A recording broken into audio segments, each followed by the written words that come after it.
Welcome back to St. Michael's Lent. I'm Shayne Smith here at Franciscan University of Steubenville, Ohio, for our final talk about vices and virtues with experts. Today, I'm chatting with the lovely Pablo, who is a dynamic evangelist and Hispanic speaker who has worked in youth ministry for over 15 years, both as a youth minister and theology teacher. She is the founder of In His Heart Ministry, dedicated to bringing people closer to his heart. Mari is a presenter for various programs, including You Theology of the Body for teens and the 99 in Evangelization Mission Series. Thank you so much for being with me here today. Thank you for having me. You're very welcome. So we're here to talk about vices and virtues, and you have been assigned the vice of envy. So uplifting. Yes. It's great. It's so funny. We've assigned every single speaker a vice, and every single one It is is kind of weird. Like, what are you saying? Are you trying to talk to me about this? And it's funny because we all saw, like, all of them, you know, all 7 are a problem for all of us. It's true. But envy is one that I think, I read this book by Fulton Sheen, and as I was reading it, preparing for this, getting ready, I was like reading through all the vices, and you read like lust, and you're like, oh yeah, what a problem. Pride, like pervasive, the king of sins or whatever. And you're reading, and you get to envy, and you're kind of like, that's like the sin, that's like almost baby's first sin. You know, like little children are envious. Yeah. Envy is one that is like a very, very tactile and something that we all struggle with all the time. But then as you become older, envy gets to be like more and more insidious and sort of small and like secretive. And I was thinking about envy in my own life, and I was like, wow, maybe I do have a problem with envy. You know, how do you feel about it? How has it affected your life? What are you doing to stop it? Man, you know, it's funny because for a while I think I misunderstood what envy was, because like, oh, like comparison. Right. But envy goes deeper, right? It's like wishing harm on other people and not wanting them to succeed. I was okay, like, that's not as bad, right? Because comparison is more natural, but to that point, I don't think I'm at that level. But I still have moments of just like, you catch yourself in little moments of, I think sometimes like in the midst of comparison, you little thoughts sneak in, or you see someone like do something awesome. You're like, oh, that's great. And you have like a back thought of like, that's great. And I wish that was, or why couldn't it be? And you have those little back thoughts. So I think that's what you mean. Right. Like it is very sneaky and very, just like you don't notice it until you do. And you're like, oh, okay, this is something that I have to work on. And how do I overcome it, you know? Here's the thing about sin that has been the through thread through all of these interviews, and that I've something that I've taken away as I've like really deep dived into the sins and what they mean and how I interact with them and the kind of virtuous person I want to be is a lot of the sins in my head when I first started reading about them, lust and sloth and gluttony and envy, I kind of was like, well, the solution is a self-control and in abstaining from the sin. To simply not be envious is to watch someone succeed and to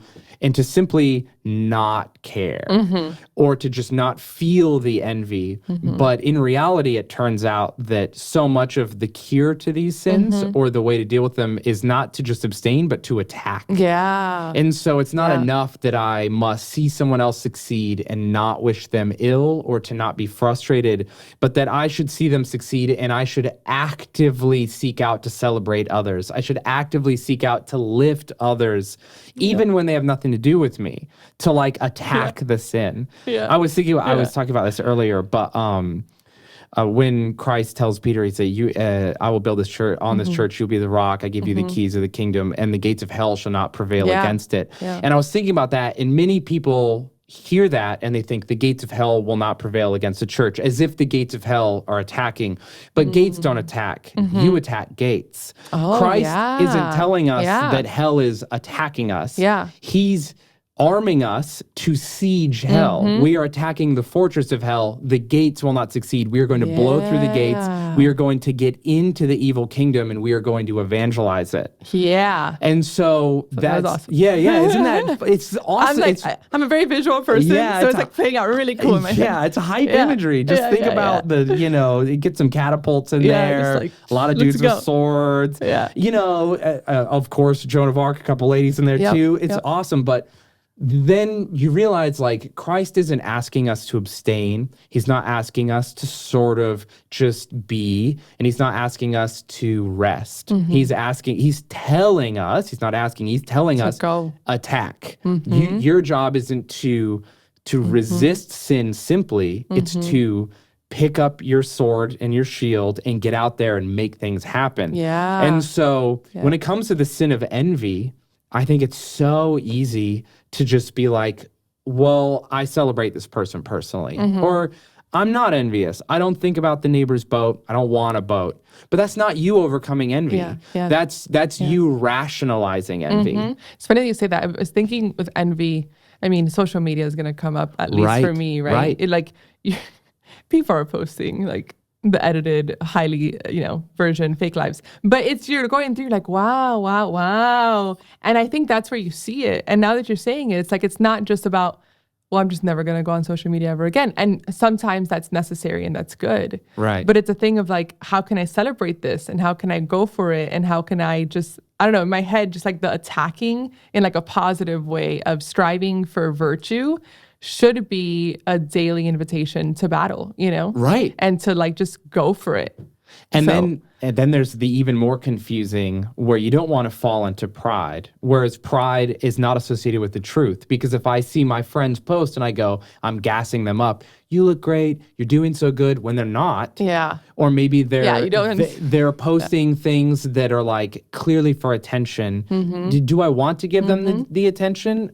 Because my virtue needs to be rooted in truth. Yeah. And so the truth of the matter may be that I want to build them up when it's the most appropriate, but it also may be that like maybe not being envious is telling someone like, why did you post that? Yeah. Well, are you after attention? Are you okay? Understanding it. Maybe you're wasting your time, and to keep it rooted in the truth. Yeah. Which which then leads you back to God, because God is truth. Yeah, of course. The way, the truth, and the light. When I was reading up on this, it was making a connection between envy and pride, and I was looking up like the virtues that go against it, and it was talking about obviously gratitude and humility, and I was like, huh.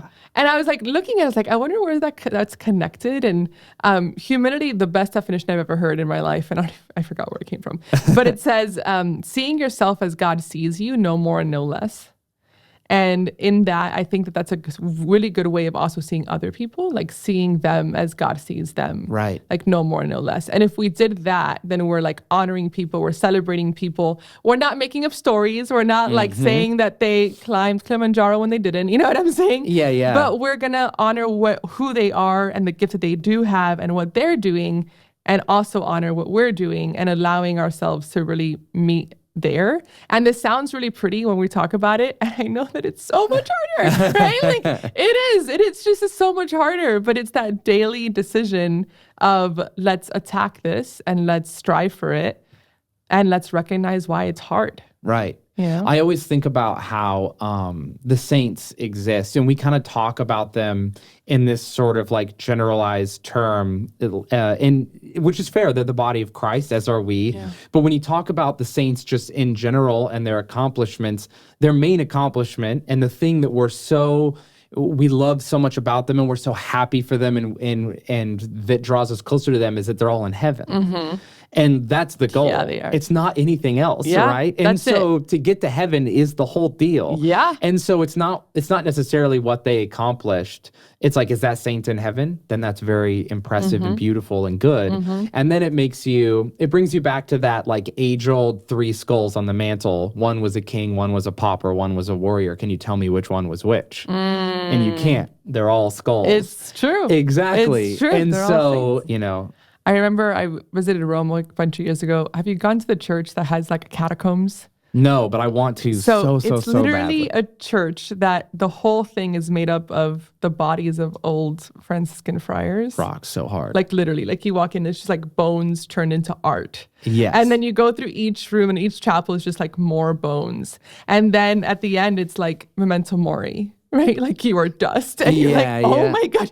And it sounds really morbid and really grotesque, but I had probably one of the most deep prayer experiences there of just like, what is life and like what is our mission? And kind of Yeah. everything that you said just now is like those were my thoughts when I was staring at bones in Right. this like church. And it's a church. Like it's a place to go pray of like what are we made for, what are we created for, and what is the goal? And how can we live our lives in a way that we're not only are we focused on this, but the people that were around us is also aiming for that goal. Yeah. I Yeah. think that death is the enemy of envy. Because when you imagine death and what Yeah. it means for us as Christians is to be one with our Lord and to go home where we belong. And but like when you think about death, it sort of like erases whatever's going on Yeah. here. And then you realize like, well, what's most important to me here? Well, I'm going to go to heaven. That's the most important. And then what else do I desire? Well, I guess when I think about it, I desire my family to come to heaven and I desire my friends to be in heaven. Yeah. And then, well, all those other people are someone's family and friends and they're their lovers and their So daughters. everybody. And so everyone needs to get to heaven. And then you realize like, oh, that's the only thing that matters. And Yeah. so all my envy is rooted in this sort of misconstrued sort of like version of reality that isn't correct and convinces me that I'm lacking something when I lack nothing. As long as you have God, you lack nothing. And so envy is rooted in the absence of God in my life, maybe, is how I feel. If you don't see what you have and you don't see what you're about and you can't honor other people, you're going to be miserable. You're never going to be happy. You're never going to be content with what you have. Nothing is enough. Yeah. True death. Literally, yeah. True it death, literally leads to true your death demise. is to be here and to be nothing. Yeah. To be wrapped up in your desires and your anger in towards your others. longing that's Yeah. never going to be satisfied. And that's what demons feel. Yeah. Because Thomas Aquinas very famously would say pride and envy are the sins of angels, the only sins they can participate in because they don't have earthly bodies. Yep. And so pride leads to envy of humans and the fact that we come to Christ through many movements and not just one, the fact that we have material bodies, the fact that we will inhabit the kingdom of heaven on earth when it's remade. These things frustrate them, and so they attack us.